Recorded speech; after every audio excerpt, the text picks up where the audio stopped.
दोस्तों आज के वीडियो में हम लोग डिस्कस करेंगे अलंकार से संबंधित जितने भी इम्पोर्टेंट क्वेश्चन पिछले कॉम्पिटिटिव एग्जाम में पूछे गए हैं उन क्वेश्चन के बारे में डिस्कस करेंगे जो बार बार जो है पूछे जाते हैं, रिपीट होते हैं। ठीक, ये वीडियो आपके लिए हेल्पफुल होगा आपके आगामी एग्जाम के लिए।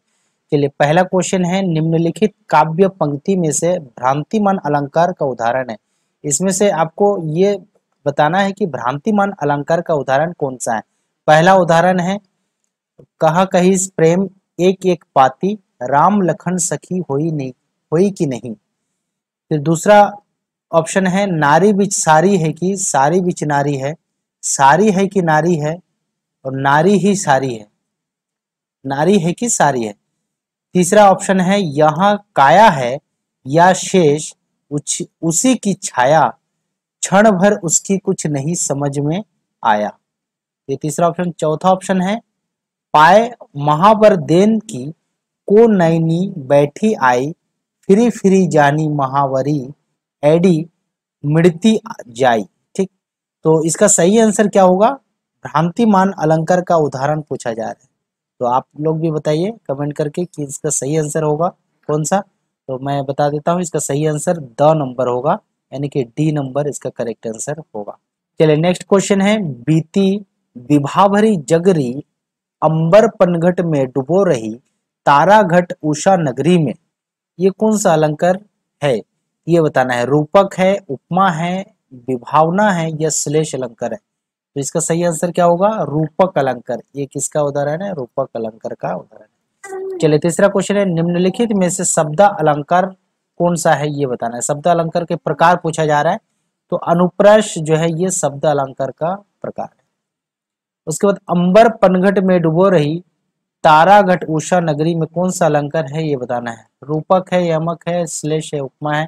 अभी देखे है रूपक अलंकार है। ठीक, उदित उदयगिरी मब पर रघुबर बाल पतंग विक्षे, संत सरोज सब हरणे लोचन भृंग। इन पंक्ति में कौन सा अलंकार है ये बताना है। ठीक है, पंक्ति यहाँ से लेके आप देख सकते हैं यहाँ तक पंक्ति है, इसमें बताना है कि कौन सा अलंकार है।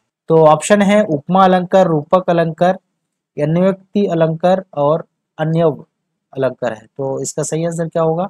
उपमा अलंकार। ये उपमा अलंकार का उदाहरण है। चलिए, छठवां क्वेश्चन है, किस अलंकार में लक्षण में चमत्कार घटित होता है। ठीक है, कौन सा अलंकार में चमत्कार घटित होना है ये बताना है आपको। तो इसका सही आंसर क्या होगा? अतिशयोक्ति। इस अलंकार में चमत्कार घटित होता है। चलिए, नेक्स्ट क्वेश्चन है, बीनू पद चले तैनू, बीनू काना कर बीनू, कर्म करे विधि नाना। यह कारण के अभाव में कार्य का होना बताया गया है। तो ये कौन सा अलंकार का उदाहरण है ये बताना है। विरोधाभास, विभावना, उपमा और अतिशयोक्ति। तो इसका सही आंसर क्या होगा? विभावना। ठीक है, चलिए, उसके बाद, उपमेय में उपमान की संभावना की जाए तो कौन सा अलंकार होगा। तो इसका सही आंसर क्या होगा? उत्प्रेक्षा अलंकार। डी नंबर इसका सही होगा। चलिए, 10वां क्वेश्चन है, तरनी तनुजा तट तमाल तरुबर बहु छाये में कौन सा अलंकार है। तो ये वाक्य है, इसमें बताना है आपको कौन सा अलंकार छुपा है, कौन सा अलंकार का उदाहरण है। यमक, अनुप्रास, श्लेष, उपमा।